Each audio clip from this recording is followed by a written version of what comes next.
Buy one of these, scratch off the foil, and boom, you're a winner. Or more likely a loser.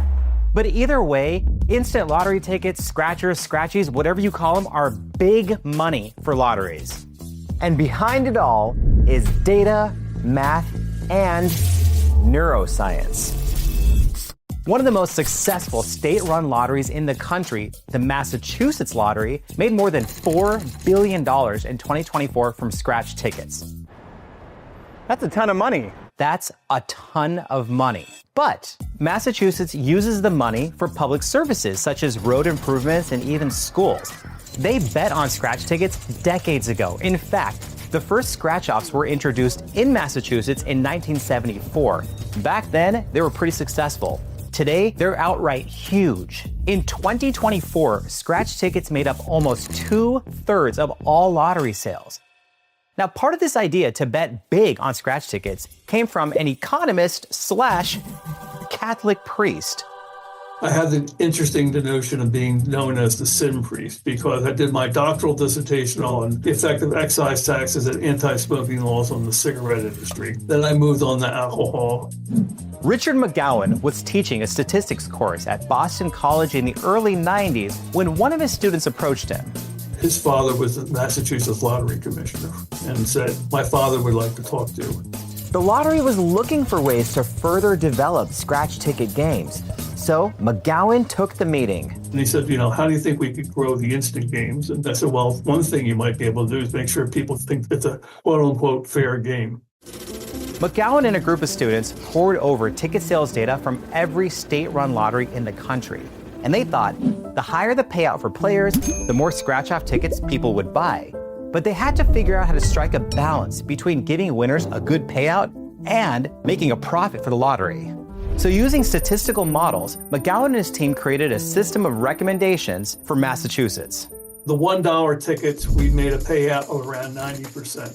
For the $2 tickets, I think we moved it up to 91 or 92%. And for the $5 tickets, we made the payouts were around 95. At the time, those payouts were higher than any state-run lottery, and they still are. Massachusetts still has the highest payouts across the country, according to a 2024 analysis. McGowan's team also determined that the state should make more winning lottery tickets. They thought that the better the odds of winning, the more people would play. And their strategy worked. The Mass State Lottery is still one of the most successful lotteries in the country. But the lottery isn't only popular in Massachusetts. Playing the lottery is one of the most popular forms of gambling across the United States. I remember being a kid and seeing those numbers show up on the screen and being like, oh my gosh, I could buy a piece of paper and win $15 million. It's ingrained into us as Americans to play the lottery. Thanks for joining me. Stay tuned for This is America, Charlie Brown. So is it only the promise of a fair game that keeps people playing? Maybe it's the idea of beating the odds, or the dream of winning big. Or maybe there's something else that's happening in our brains that makes gambling so enticing. Your brain is hardwired to seek out rewards through a pathway fittingly known as the reward system. It links different brain regions involved with memory, motivation, pleasure, and movement. Basically, your brain says, that was good, do it again. Scientists think this is part of why our species has been so successful, because the reward system reinforces behavior that once helped us survive. When you do something rewarding or something that keeps you alive, like eating for example, neurons in your brain release powerful chemical messengers such as dopamine, which causes you to feel a wave of satisfaction and encourages you to repeat that behavior again and again and again and again. But drugs, alcohol, and gambling can hijack this process. Some researchers are finding that the anticipation of a reward sets off the reward center in the brain, regardless of the potential outcome. Win or lose, doesn't matter. I'm gonna play anyway. And with excessive stimulation of the reward system, the brain becomes less responsive to the effects of dopamine. It builds up a kind of tolerance, so you need more of the stimulant to get the same effect, and this sets off a vicious cycle. Brain imaging studies have shown decreased activity in the decision-making part of your brain the prefrontal cortex, in those with a gambling disorder. The overall effect of the constant stimulation of the reward system is that the behavior becomes more like a reflex than a choice.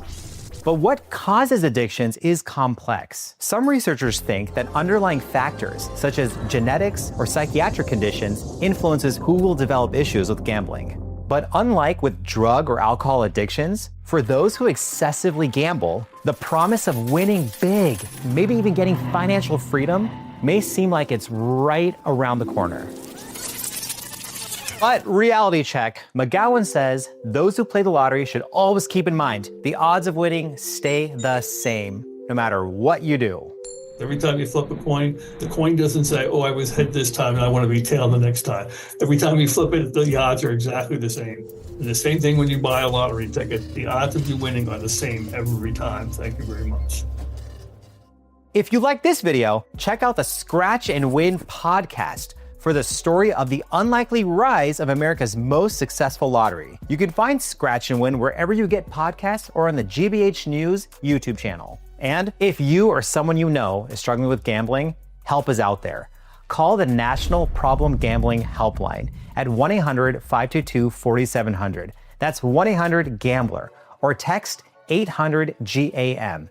Help is available 24/7 and is 100% confidential.